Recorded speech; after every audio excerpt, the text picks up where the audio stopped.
So what's the deal with voluntary admission into a psychiatric facility?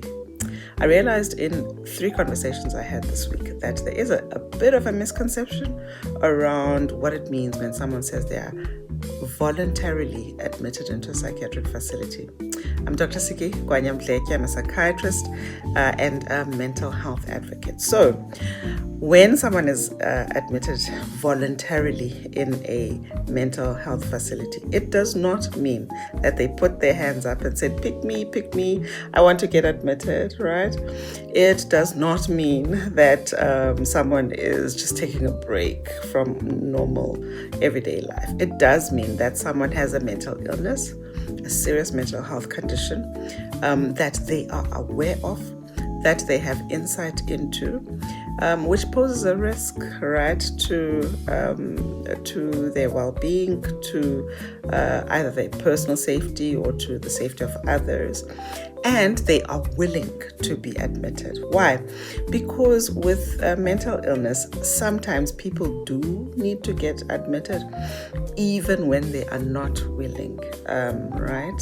When there is risk to self, risk of harm to others, or risk to property, and so on. And person doesn't either doesn't admit they have a mental illness, but they also do not want to be admitted. But the risk really outweighs their autonomy to make that decision. So we take it very seriously, when someone is admitted against their will.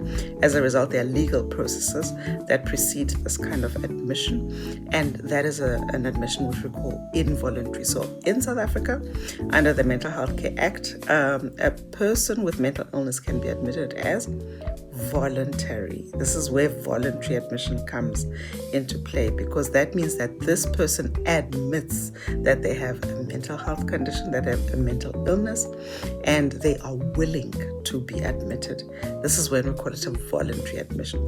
It does not mean that someone has put their hand up and said, listen, my psychiatrist, I'm tired, I don't want to work, so can you admit me? No. Right?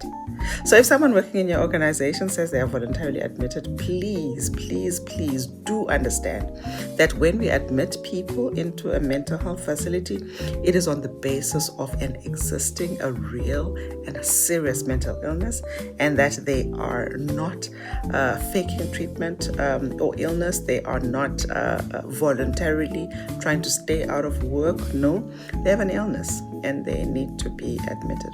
Do you know who else gets voluntarily admitted?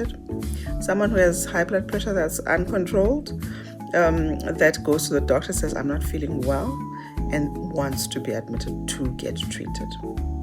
Someone who is, who's diabetic, whose blood sugar is uncontrolled. Someone who needs to have an operation and they agree to have that operation. So if you were looking purely from the lens of Mental Health Care Act, these are all admissions we'd say are voluntary, right? Someone goes in to get a surgical procedure that's urgent, but that they agree to, that they consent to. Under the Mental Health Care Act, we call that a voluntary admission. Okay, well, strictly speaking, that person is not under the Mental Health Care Act. So, involuntary admission is person does not want to get admitted. Assisted admission, person doesn't object to being admitted. But voluntary admission, person says, I don't mind, doc, you can admit me. I do need the help. Okay. So, just thought I should clarify that. Hope you have a lovely day. And I'm sorry for the poor quality of this video. It's at the end of a long day. Let's keep going. You're winning. And God bless. Bye.